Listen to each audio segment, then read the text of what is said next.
Good morning, everyone. I'm Susan Mehalick, the executive editor of the Times Union's Women at Work. Welcome to our November breakfast. Thank you so much for joining us. Before we really get going with the program, I would like to recognize the support of Women at Work's corporate partners. They are the College of St. Rose, Godfrey Financial Associates, the Community Loan Fund of the Capital Region, Brand 21, Frank Adams Jewelers, Palette of Saratoga Springs and Schenectady, BST and Company, and Bank of America. As many of you know, Bank of America is also a sponsor of the Breakfast Series for the third year in a row now. And we would like to welcome this morning Melissa Marin, who will be speaking on behalf of Bank of America. She is the Vice President and Consumer Banking Market Leader for the Northeast Division of Schenectady, Saratoga. Welcome, Melissa. She's going to introduce our speakers. Thank you very much. Thank you. Good morning and welcome. I'm Melissa Marin, Consumer Banking Market Leader for Bank of America.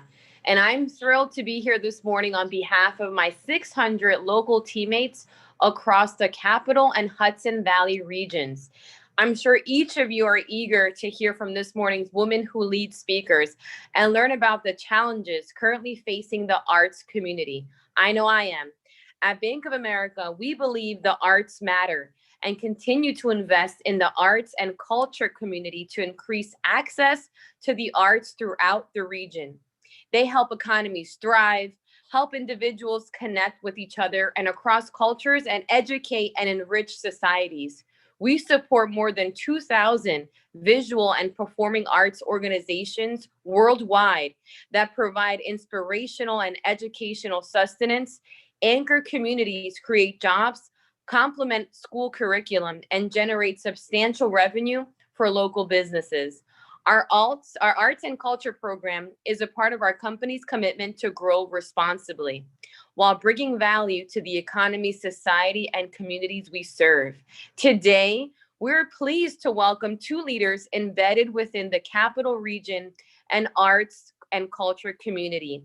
Kristin Holler, Executive Director of the Albany Barn and Electric City Barn, and Elizabeth Sobol, President and CEO of the Saratoga Performing Arts Center, also known as Spac. Kristin Holler is a native of Schenectady and a lover of all things small city. An avid arts appreciator from an early age, she began in 2006 as an intern with the Albany Barn, a sustainable creative arts incubator and community arts center, which envisions itself as a place for artists to live and work and inspire. Over the years, Kristin has supported the organization in various capacities, and since 2013, as its first ever executive director. The Albany Barn began as a partnership with Albany Housing Authority and the City of Albany to redevelop the former St. Joseph's Academy, an abandoned school in the heart of Albany's Arbor Hill neighborhood. They converted this into 22 low-cost work residences, 13,000 plus square feet of multi-tenant creative arts centers. Under Holler's leadership, the Albany Barn expanded its Capital Region footprint. Both locations strive to fulfill the Barn's vision and spark community renaissance throughout creative collaboration. Elizabeth Sobol joined Spac in October 2016 after decades of artist management and recording industry experience in both the classic arts and mainstream entertainment. Over the course of her 4 years as executive director and CEO of Spac, she has expanded the programming with new initiatives designed to attract younger and more diverse audiences. Under Elizabeth's leadership, Spac's education program has grown from serving 5,000 students to more than 49,000 individuals throughout the Capital Region and beyond. Prior to joining Spac, Sobol served as the president and CEO of Universal Music Classics and managing director of IMG Artists in North and South America. During Sobol's nearly 3-decade tenure at IMG Artists, she nurtured the careers of some of the music's world's most respected artists. So with that, thank you all for joining us this morning. And please join me in welcoming Kristen and Elizabeth.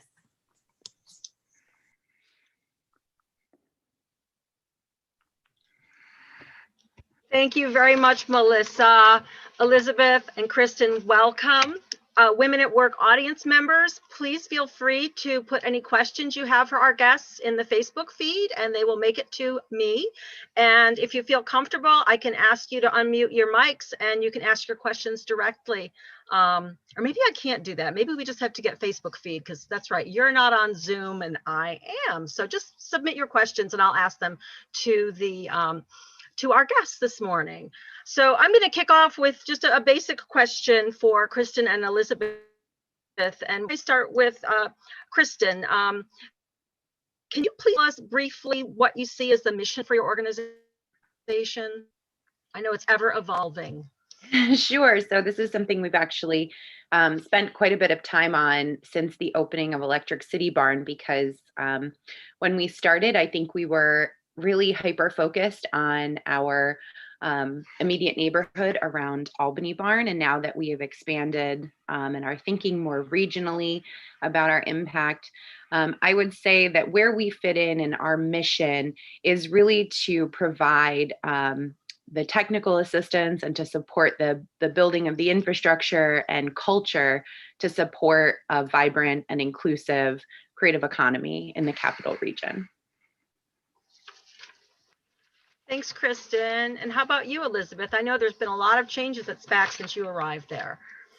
Yeah, so interestingly, on the mission statement, our old mission statement, when I arrived in 2016, was really very focused on what happens on the amphitheater stage, which has to do with live performance of some very specific companies that we all know and love. But over the last 4 years, certainly with the exponential growth of education and our expanded role as a collaborator and convener of community, we started last fall refashioning our mission statement. And so when we got into COVID and we no longer had the amphitheater to define our beings, we kind of went back to what we were doing in the fall. And that mission statement has been guiding us. And now on the backside, hopefully heading into the backside of COVID, has really helped us distill where we were going. So if you'll indulge me for a moment, I'm just going to read where we're going with the mission statement, because it's not it's not officially launched, but essentially where we came was to kind of the essence that underlies why we're doing all these things. And so, you know, Spac considers itself a creator and provider of communal acts of gathering around shared experiences of great beauty, whether natural or man-made, to foster a sense of interconnectedness between human beings and the planet that sustains us. So in the time of COVID, that one's really helped us, you know, refashion what we're doing when the amphitheater is dark. Yeah, I mean, because I think this summer, you know, you started, there was, you know, Tai Chi classes that were connected to Spac. There's that new space on the campus that's, you know, wellness and arts. Is that accurate, Elizabeth? Well, so it's much broader than that, actually. What we did, we were in process since we started demolition of that whole central area that would have been called the concessions area before. Thank God you changed it, just saying. Right? Oh my God, it was such an eyesore and so dysfunctional in so many ways. So we were trying to address issues of aesthetics and functionality, safety, security, and also just a lack of space, both year-round space and seasonal space for gatherings and for education. So it's a $9.5 million project that has given us a central covered pavilion, and as well as a large new building called the Pines that has our first year-round space, our education room, and as well as a 2,000 square foot outdoor terrace. And so what that did was give us spaces where we could gather people very safely, you know, 50 people at a time. And so with that space, we started asking ourselves, you know, how can we rededicate ourselves during COVID to helping art and artists in the community. And once we started asking that question and looking around at these glorious new spaces, all sorts of things came up. So, the wellness community was obviously hit very hard. And so we welcomed in wellness practitioners and gave them the sort of operational, sort of handled all the COVID guidelines of getting people in safely and giving them their mapped out spaces to do Tai Chi and to do meditation and to do dance classes. And we had children's art classes, and we had screen nights, like chamber music and orchestra and dance and classic films. And then we recently launched Culinary Arts at Spac, because that's another sector so hard hit. So last night, actually, we had the last of 4 events that were on the calendar for Culinary Arts at Spac, and it's gathering local chefs and farmers and purveyors together to create these really beautiful meals in very safe environment, and then all the proceeds go back out to the chefs and the farmers. As did the wellness. The practitioners would, sign up people for their classes, take in those fees, and keep it. This was not a revenue generator for Spac. It was really about providing safe space for people to gather in all sorts of manners. And community engagement, for sure. Yeah. And yeah. So, Kristen, we just heard how Spac, has pivoted through the summertime with, different programming in a whole different way. And, I realized that the Albany Barn and the Electric City Barn are different entities in that they're, incubator spaces, and are artists still living in apartments in Albany Barn? Yes. Yes. And how about Electric City Barn? Do you have artists living space there as well? So no, we are housed within an affordable housing project, but okay. we do not have specifically artist housing. I see.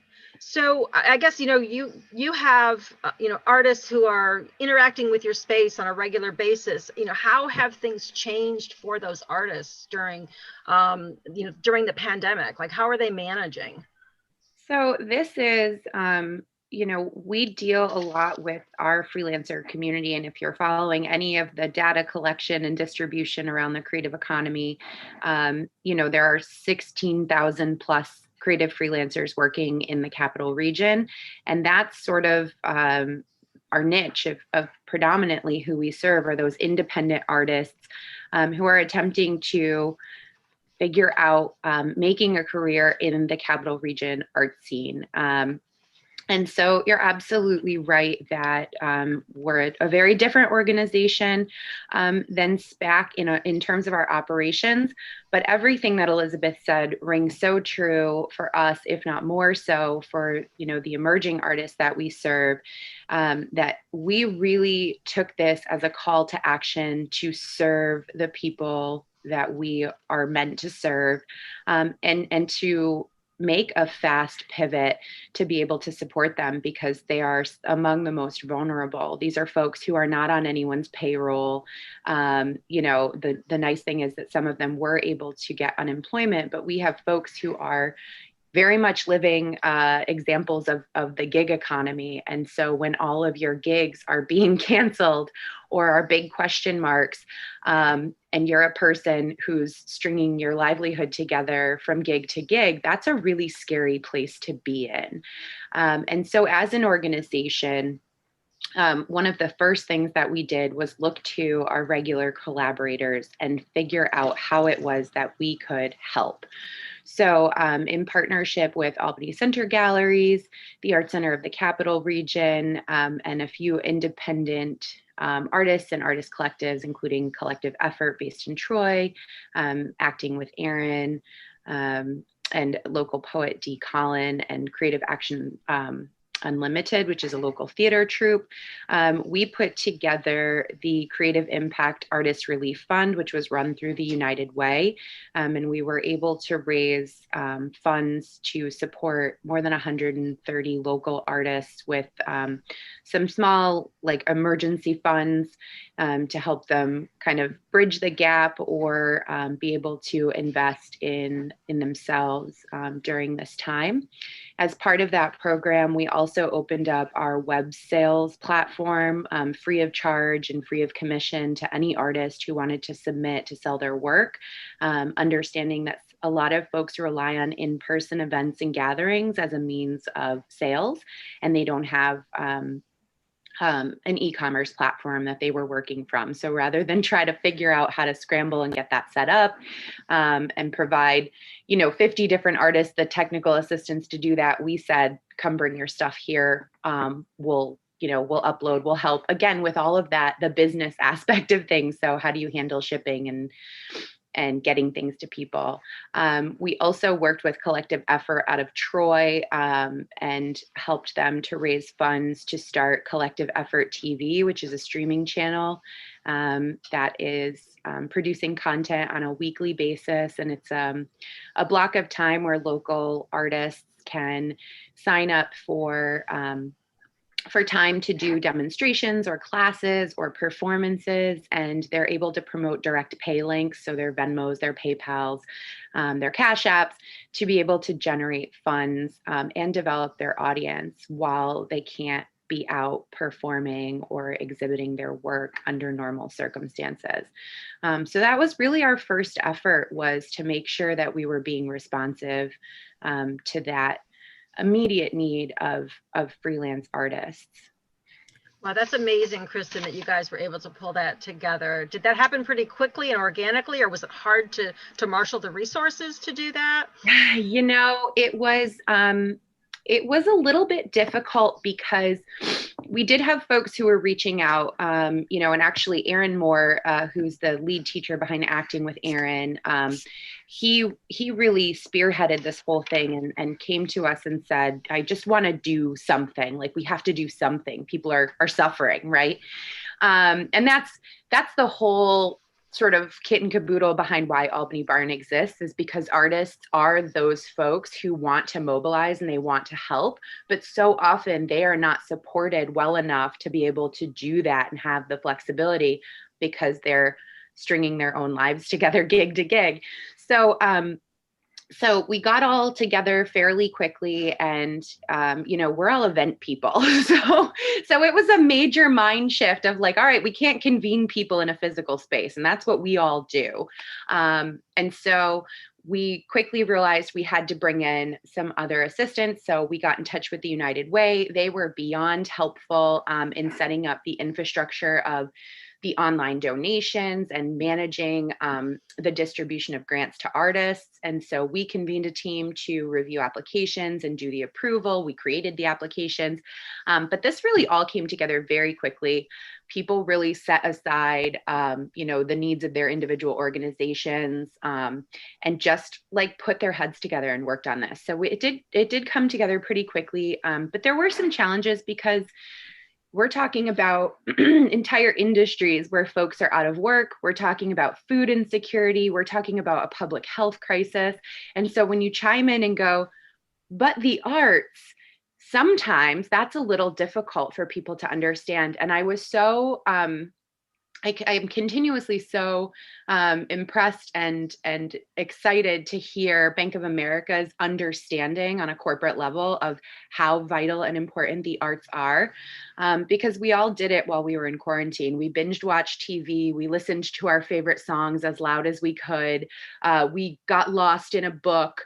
We caught a live performance that was being streamed on Facebook or over YouTube. We all turned to the arts in our time of, oh my gosh, what's happening? And so that the importance of the arts really can't be understated, but or overstated, but the vulnerability of emerging artists in this region, I think, was something that people weren't really thinking about early on. And so, the direction that we got was, if you want to do something for artists, you got to do it.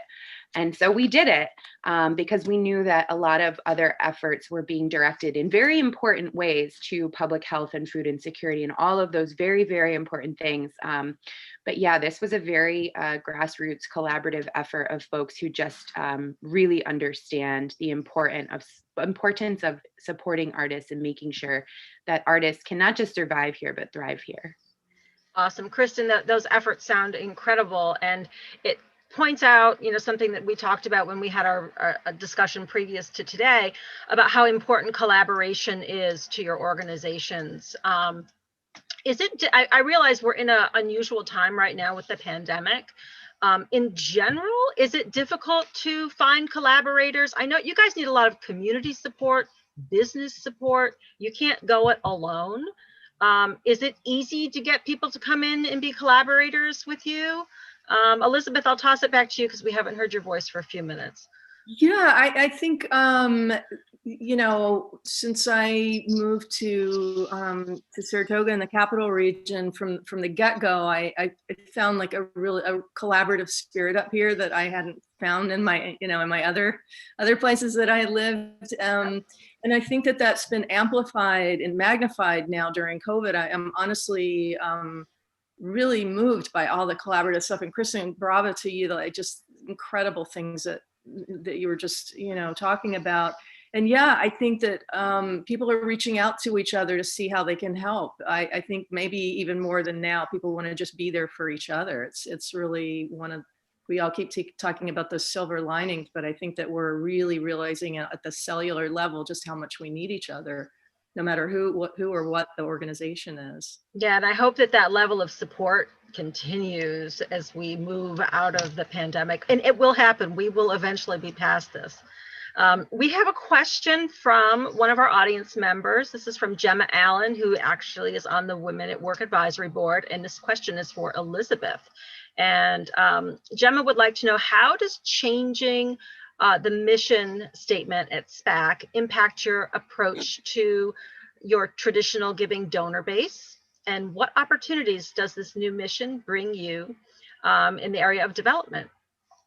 It's a really good question, and it's a question we are asking ourselves literally every day as we reshape this. I think that when I first came, obviously Spac had been through a fair amount of upheaval over various cycles, and it took me a number of years to just sort of like build credibility and trust, and that I wasn't going to be out there trying to take out the ballet or take out the orchestra or whatever. We're absolutely and 100% committed to those incredible residencies that are part of our DNA. However, the classical arts have taken a hit over many decades, like without, music and art in the schools, that we haven't been educating generations of kids to have an appreciation for the arts.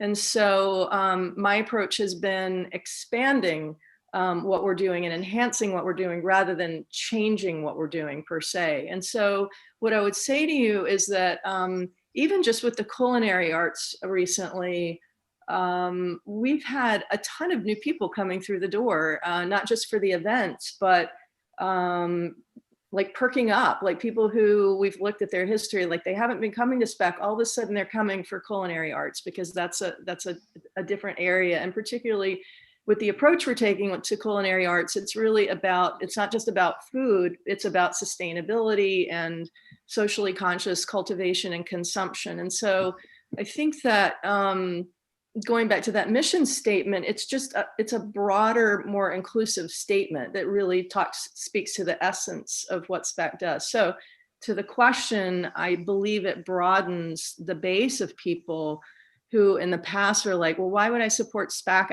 I'm not really a ballet or orchestra fan. So there was a very kind of limited thinking about why one might want to support Spac. So with the broadening of education, the broadening of the definition of arts, it's a more inclusive organization, a more inclusive message. And so we give more, a broader swath of people a reason to want to support what we're doing. Thanks, Elizabeth. So, we're at a Women at Work breakfast now. And, when I was coming up with a list of questions for you guys, I was like, oh, I better ask something about being a woman in leadership. And, so what's that like? Do you think about like the fact that you're a woman at the head of an organization? Does it ever present issues like when you're doing your work? Is it something you even think about? Kristen, you got a smile on you. You both have smiles on your face. So. We'll go to Kristen. I don't I won't speak for anyone but myself, but it is something that is thought about. And it's something that I think in the wake of the pandemic, for me, I'm a mother of two small children. Um, so in addition to being a full-time executive director of essentially two organizations, I'm also a part-time school teacher, part-time taxi driver. And so I definitely think this pandemic has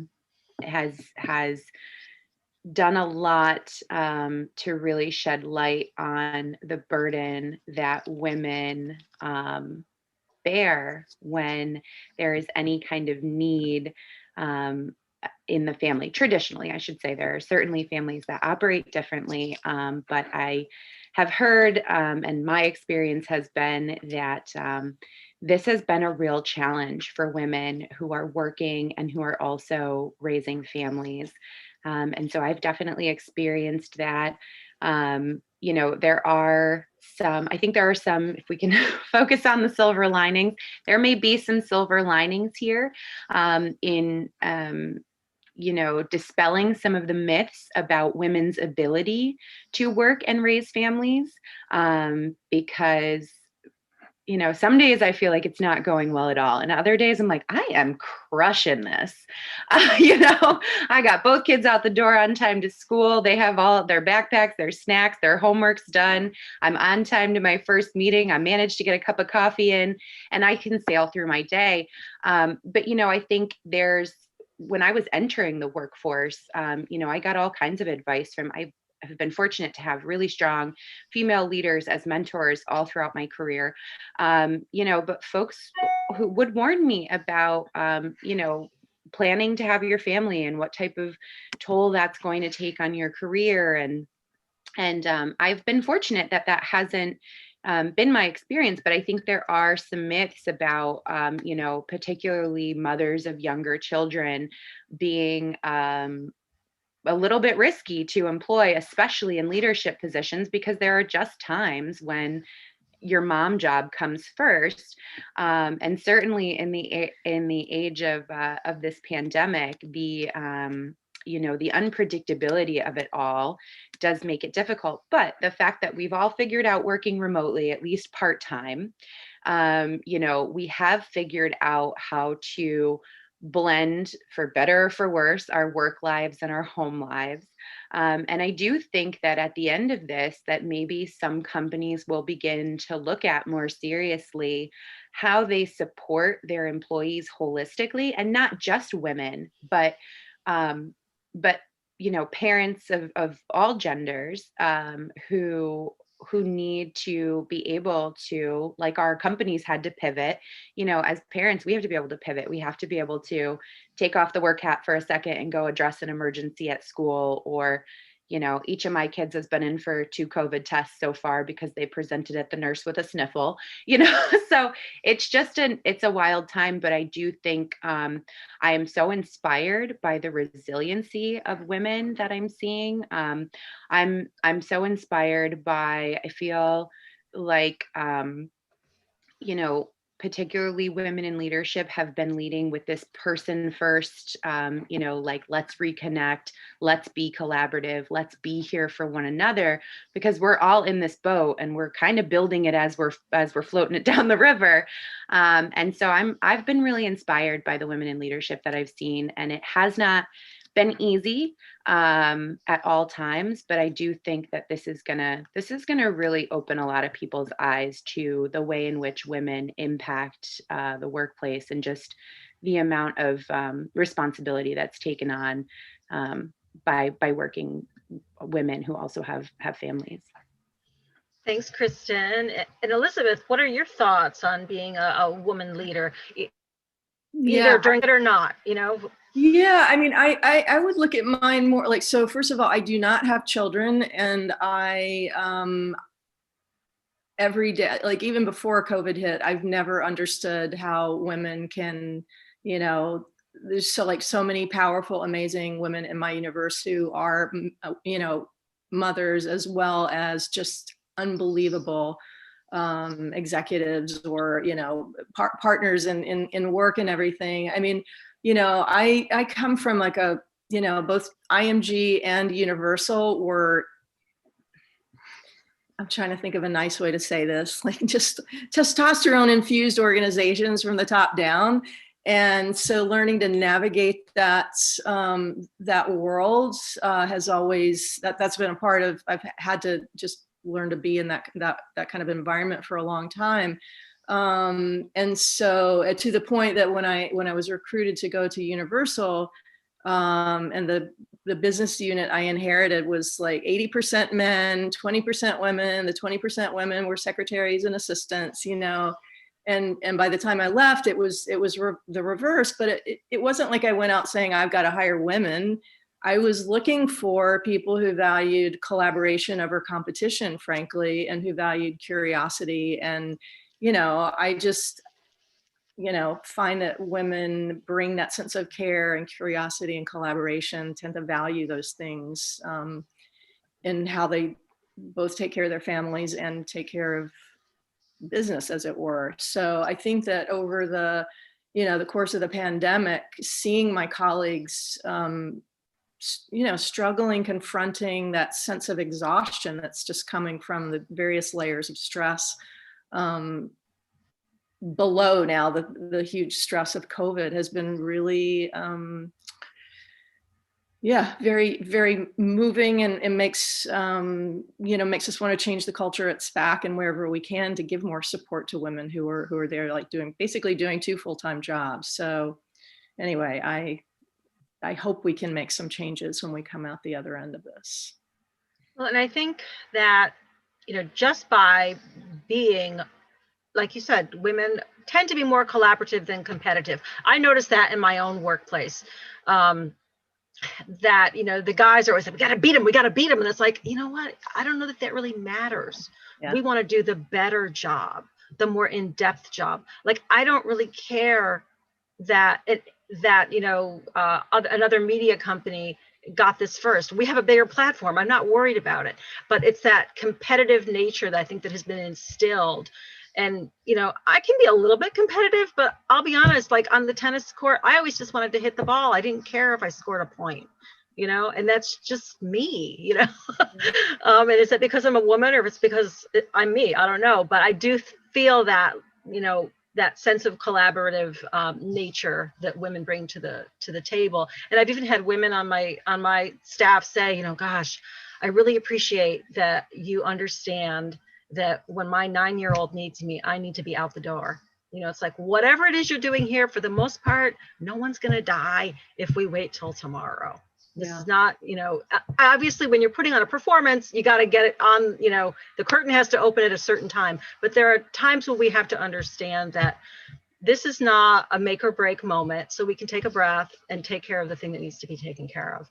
And I also, during this time of COVID, I think it's important, and I'm happy to work for an organization that recognizes that we are all human beings that have a life outside of this job that we do. And we are all caregivers, whether we're parents or we are caring for our, neighbors, elders. I'm at my dad's house. He's needed a lot of care. My brother and I are like switching back and forth, staying with my dad and my uncle, who's not got a health crisis.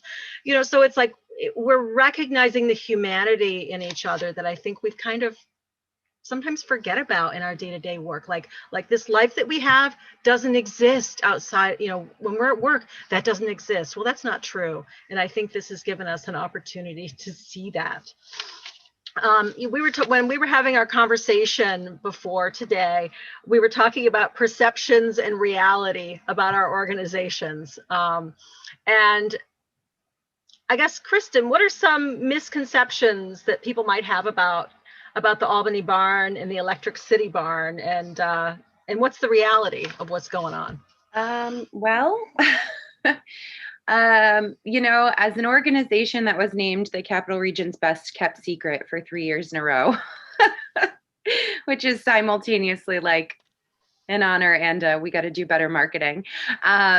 I think there's a lot of misconceptions, or just a think people understand us in the capacity that they connect with. And I think we're a very multifaceted organization. And so people tend to have a limited scope, like definition of who we are and what it is that we do based on their individual experience with us. But I think the first is many people don't know or are unsure about the relationship between Albany Barn and Electric City Barn. So that's number one. We are the same, one organization in the same. Another misconception that I think we get a lot is that people are very surprised at what a small organization we are.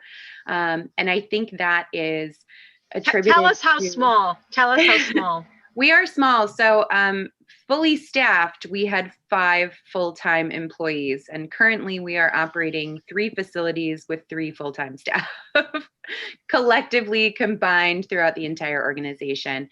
And we have an annual operating budget of just under $350,000. And so when you're talking about an organization that in a typical year produces or co-produces or presents more than 125 different events. We serve regularly more than 50 artists in residence in a variety of capacities. And we do a lot of community-based programming. We have our Capitol Walls public art project that we do in partnership with Albany Center Galleries. We do collaborative programming with other nonprofits like Wildwood, with for-profit or companies like Nine Pin Cider. We've worked with the government departments. So I think we have our hands in a lot of things because our model is to mobilize the artists that we serve. And so our reach goes well beyond those 3 to 5 staff people.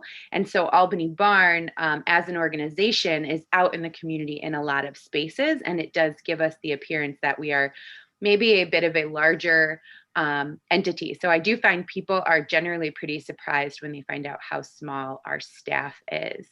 And then, there are misconceptions from different folks. So, the redevelopment of St. Joseph's Academy was a big deal in the Arbor Hill neighborhood. This was a national, a building that was on the National Register of Historic Places, still is. It was a building that the community had a deep sense of connection to from its time as a school and a community center.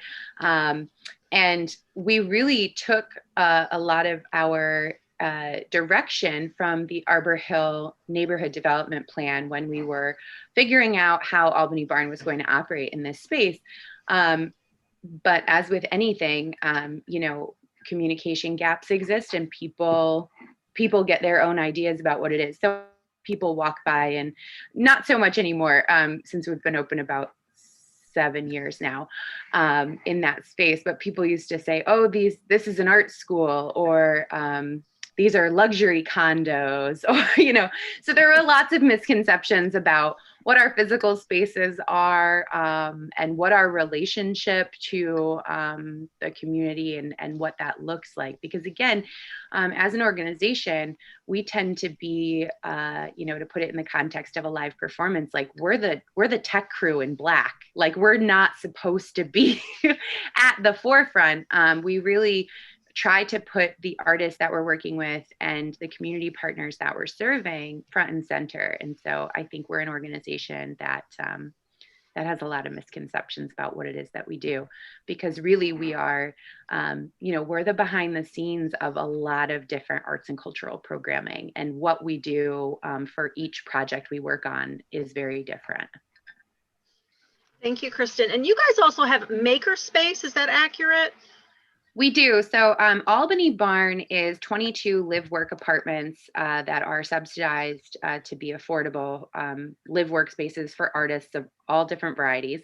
I think that's another misconception, is when we say artist, we're talking about culinary artists, performing artists, visual artists, designers. It's like a really wide net that we cast. And then we also have another 20 private work studios in our Albany facility And we have a 1,700 square foot storefront gallery space called Stage One, also in Arbor Hill, just up the street from Albany Barn.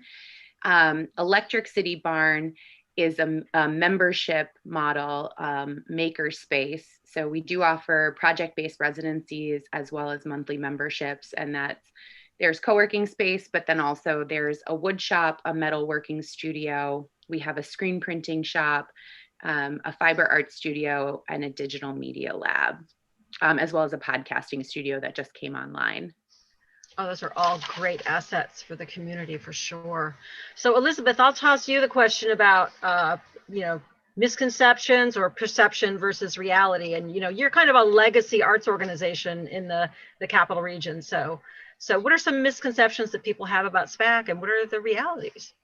Yeah, I think the biggest shock for me when I came to Saratoga was that so many people that I talked to did not realize that we were a 501c3. That was like, how did people not know that, And I think that there's a lot of confusion out there. A lot of people conflate Spac with Live Nation. And so one famous comment from a person who was being, cultivated to potentially become a supporter of Spac was like, what do they need our help for? They print money over there, And I was like, Elizabeth, could you just take a beat and explain to our audience what the difference is between Spac and Live Nation is? I know because I'm in media, but maybe some of our audience doesn't. No, actually, thank you so much for letting me explain that, since obviously that is a common misperception. So Spac has, we are a 501c3, and we have a long-term lease with the parks. We just re-upped another 50-year lease back in 2017, I believe.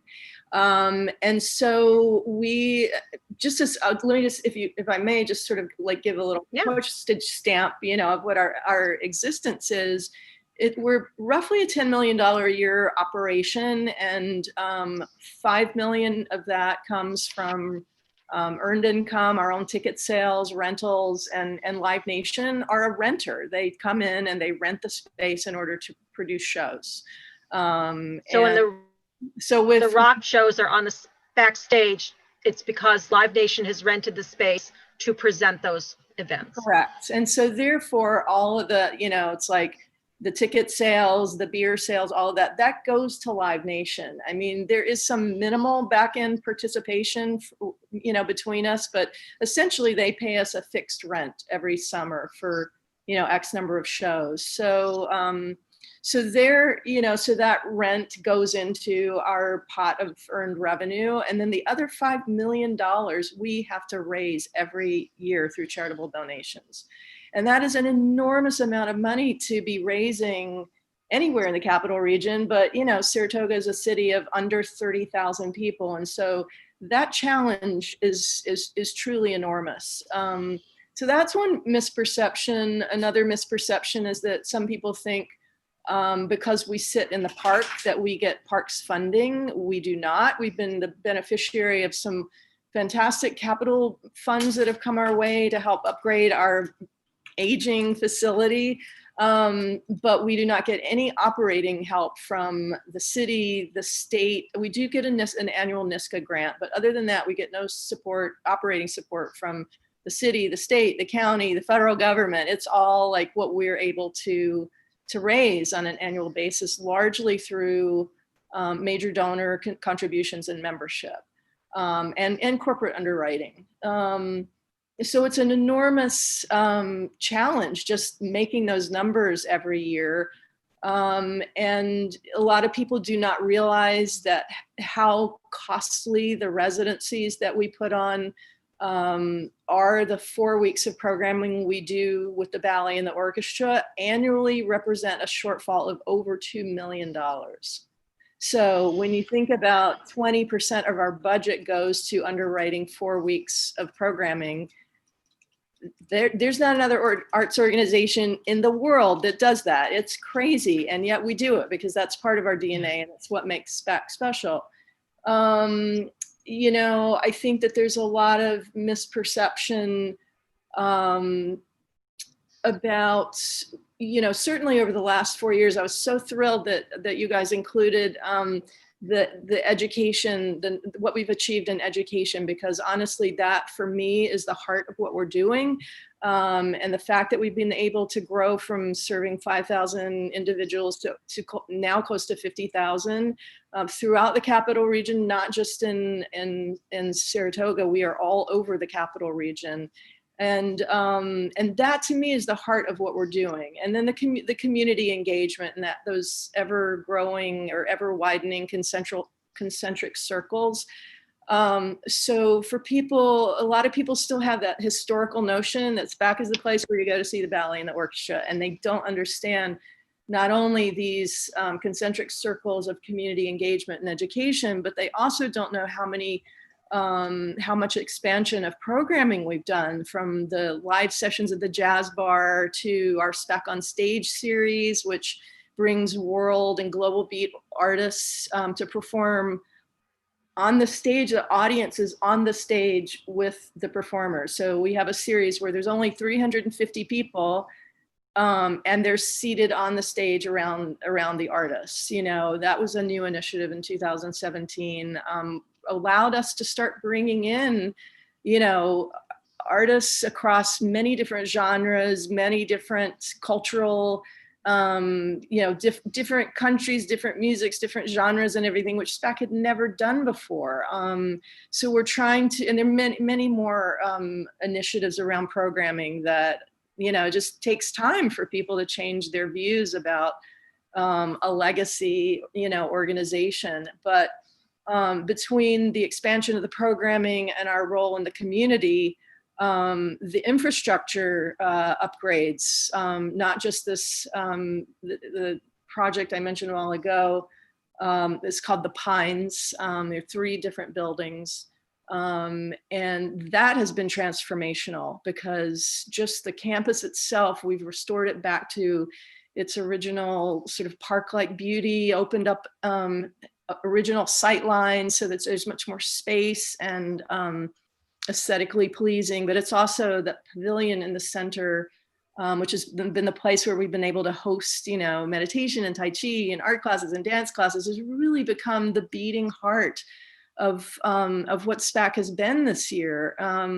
So I think, you know, every day I end up talking to somebody who, despite all the, you know, the emails and the social media and the press and everything, they do not know any of what's going on. And last night, what our Culinary Arts event was our 161st event since the end of July on the Spac campus, 161 events. So it's just important for people to know that that's going on, and it's very hard to, you know, break through the clutter. So particularly in a time like now. Well, it sounds like, you know, you're doing great work now, and when the pandemic is over, it you know, there's going to be like an incredible blossoming of you know, all these new things that you've put into place. Yeah, I hope so. Yeah, I think so. I hope so too. I hope that people, you know, I think people will be so thrilled to get out and do things, you know, that you know, they won't be able to help themselves. So that there's a good segue to a question from one of our audience members. This is from Gabriella Saros, and forgive me, Gabriella, if I didn't pronounce your last name correctly. Do either of you have any thoughts how women can support the social health of our communities now that we're so isolated? Oops. Kristen, you got me. I'm that's a big one. I know, that's such a big question. I honestly feel that I feel encouraged by, particularly in the time of the pandemic, folks are really leaning in, checking on one another, and being accountable to others, even though we physically are separated. But I think, you know, we are also in a pretty rough political and social climate at the moment.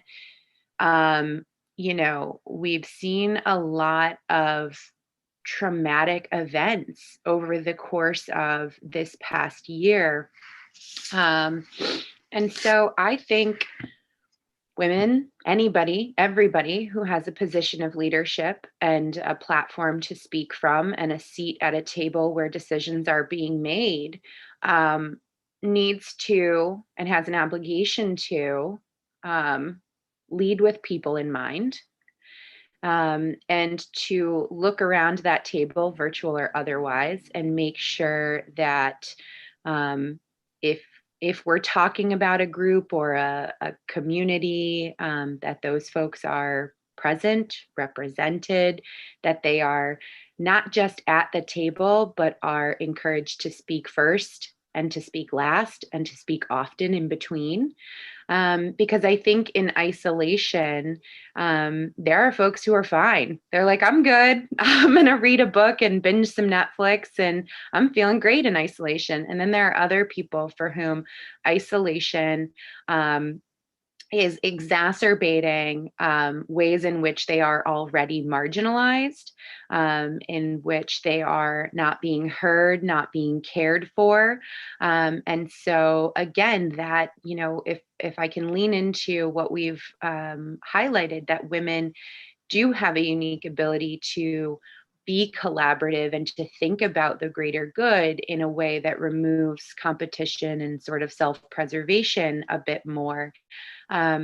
We have to be the loudest voices for inclusion and for meaningful inclusion, not just like, oh, everybody's upset, I gotta have a diversity and inclusion statement now, but like real intentional, how can I create a space? Elizabeth said it perfectly, how that she hopes that Spac can make changes to be a better environment for people who are working and raising families, for women who are supporting families and managing a career. From where I sit, with Albany and Electric City Barn, there's been a tremendous need. We helped with a project called Amplified Voices that was literally about amplifying the voices of artists of color, and engaging them with youth in communities that were hard hit by just the social unrest of the summer, and giving them space and providing technical assistance to allow for honest communication and honest expression of how they were feeling, and not to censor that or try to tweak that into a way that benefited everybody or made everybody feel great, because the reality is that sometimes you got to be told about yourself in order to make changes and to grow. And so I think in general, in this time when there's a lot of anxiety, leading with people in mind and leading with kindness, that's the other thing. Like, we are imperfect human beings, but if we can approach with a sense that we are all struggling on some level, some struggles are much greater than others, but everybody is rolling through this challenge and figuring it out. And so I think just offering people grace, reminding people that we understand that they're human and that we are human as well. It goes a long way in just creating an environment where people can be honest and can communicate. And I think if you're communicating from an honest place, your ability to make progress and to find comfort and to find resolution is always greater. Yeah, the kindness piece of it, I mean, to me, like, cultivating compassion is really kind of, when I read the mission statement, I mean, part of what's, underlying what we're doing, like I always talk about Spac as the kind of perfect confluence of man-made beauty and natural beauty. It's not just an amphitheater where some great, performance happens. And I think what's exciting to me about that is that we know literally from science that both art and nature experiences with great beauty are open the part in the brain that cultivates compassion and empathy. And so for me, that's why I'm so excited and invigorated, working at Spac, because I know that these experiences can help transform people. And when you are in the presence of great beauty, you're in a sense of awe, the sense of the other dissipates and disappears. And so for me, like, I I really do feel that like what we're about with the arts is really about creating those transcendent experiences that allow us to connect to essence in really profound ways, and never more needed than now. And the other thing I'll just say about that is like, along with our own transformation of purpose and mission, it has been interesting to me how I have gotten some pushback from certain people in the Spac community, like sort of saying, what's Spac doing, like seeing itself as an agent of social change? And I thought, how can you ask that question? Artists have always been in the forefront. It's about seeing the world in a different way and seeing beauty in the world, and sparking those shared moments of humanity. So that question has been really astounding to me, and I've had to do a lot of work around like not getting angry at the question, but really trying to find in my heart the way to tell people why like Spac as a leader, in this region and even in the nation, must take a stand. We all must take a stand to make the world a better place. So that's my thought on it. Wow, and it really is about seeing how everything is connected. You do not exist in a vacuum. Spac does not present an orchestral performance or a dance performance in a vacuum. There's a reason why art is created. There is a reason why people feel the need to be creative and to connect. Yeah, I think.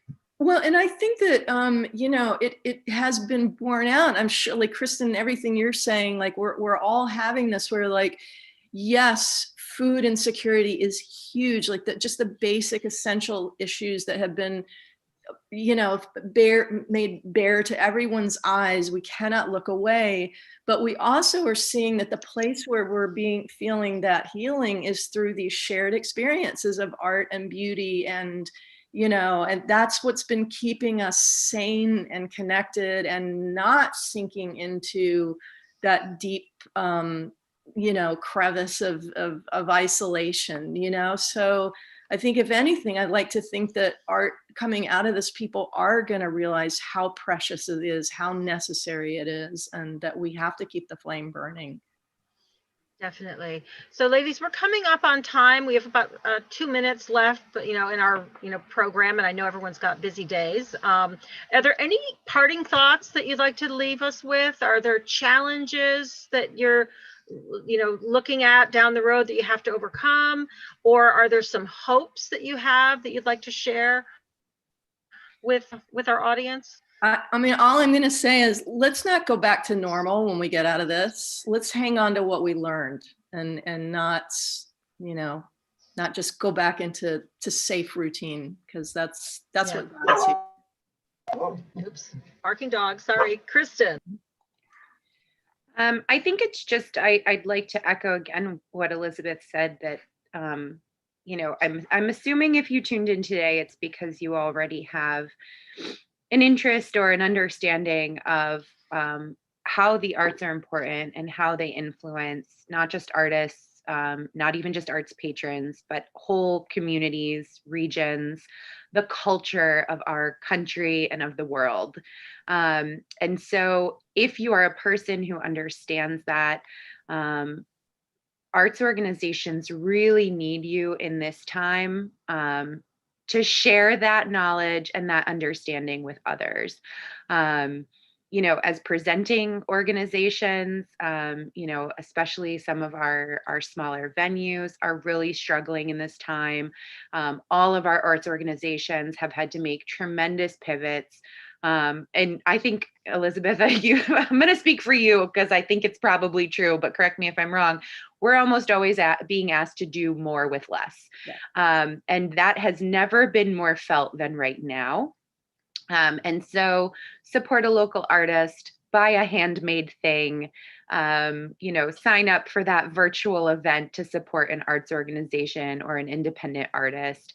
It is so critical, and there would be nothing worse than coming out of this and seeing our art scene and our presenting venues having been devastated and unable to weather this storm. So if you have the ability in any way, shape, or form to support artists and arts organizations in this time, it is critical. Thank you very much, Kristen and Elizabeth. Thanks so much for your thoughtful conversation today. And thanks to our audience for tuning in. I just have a few closing remarks. We have another Women at Work coming up on the 3rd. That's going to be featuring Liz Plosser, who's the editor-in-chief of Women's Health magazine, which is our Hearst property, as is the Times Union and Women at Work. And Liz is going to be speaking on working healthier and happier from home. And you can sign up on our Facebook page or at Eventbrite at https://womenatworkwellness.eventbrite.com. And if you're not a Women at Work member, please consider joining. Thank you very much to Bank of America and our corporate sponsors. And everybody, thanks for joining us. Have a great day. And I hope you make it through the holidays in good health and in good state of mind. Take care, everybody. We'll see you next time.